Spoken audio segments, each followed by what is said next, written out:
નમસ્કાર, મારું નામ પંચાલ ધીરજકુમાર અમૃતલાલ, પાટણ પગાર કેન્દ્ર શાળા, તાલુકો સરસ્વતી, જિલ્લો પાટણ. 11મા ઇનોવેશન એજ્યુકેશન ફેરમાં હું મારું ઇનોવેશન સપ્ત સૂરનો સંગાત બાળકોનું શિક્ષણ દ્વારા સંગીત દ્વારા શિક્ષણ સુધારણા પ્રોજેક્ટ લઈને આવ્યો છું. સમસ્યા એવી હતી કે મારું ગામ બહુ પછાત ગામ છે ભાટસણ, અને એમાં વિદ્યાર્થીઓ સતત ગેરહાજર વધારે છે.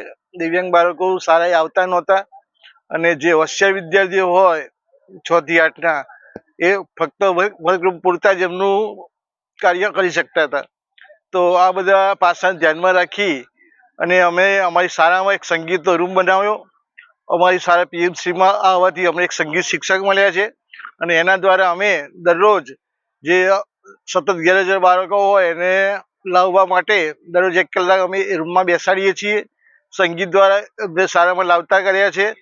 જે દિવ્યાંગ બાળકો હતા, જે ક્યારેક ક્યારેક સ્કૂલે આવતા હતા, એ પણ હવે આવવા માંડ્યા છે, અને સંગીતના સાધનો દ્વારા એ પોતે વગાડે છે અને સરસ મજાનું પરફોર્મન્સ આપે છે.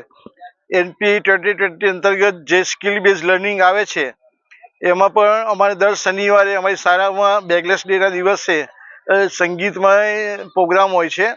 સંગીત દ્વારા યોગ અમે કરાવડાવીએ છીએ, કસરત કરાવડાવીએ છીએ, અને એના દ્વારા જે વિદ્યાર્થીની સ્કિલ છે એ અમે બહાર લાવવાનો પ્રયત્ન કર્યો છે. અમારી એક દીકરી છે કશિશ, એ સરસ મજાનું ગાતી હતી, તો એને પ્રોત્સાહન આપવા માટે અમે અમારા સ્વખર્ચે સ્ટુડિયોમાં જઈ અને એનું રેકોર્ડિંગ પણ કરાવડાવ્યું છે, અને એ અમે યુટ્યુબ ઉપર અને બધે વાયરલ પણ કર્યું છે.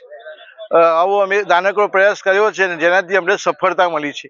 જે દિવ્યાંગ બાળકોના વાલી એમને મોકલતા જ નહોતા, એ પણ હવે મોકલવા માંડ્યા છે, અને એ પણ દરરોજ આવે છે, અને ભણવામાં હવે સારી રીતે પરફોર્મન્સ કરી શકે છે. અસ્તુ. જય.